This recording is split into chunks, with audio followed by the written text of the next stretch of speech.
আমার আনন্দ পাওয়ার উপায় কি, আর আমার আনন্দ পাওয়ার বাধা কি, এই বোধ আমাদের মধ্যে আছে।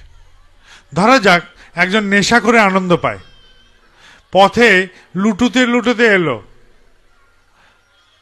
এমন রব উঠলো, পাড়া প্রতিবেশী তাকে গালি দিল, বাড়িতে এলো, বউয়ের সাথে অশান্তি হলো, বাপকে নাম তুলে পরের দিন তোর বাপ নর্দমায় পড়ে থাকা মাল, ছেলেও লজ্জা পেল, কিন্তু সে নেশা করে খুব আনন্দ পেল।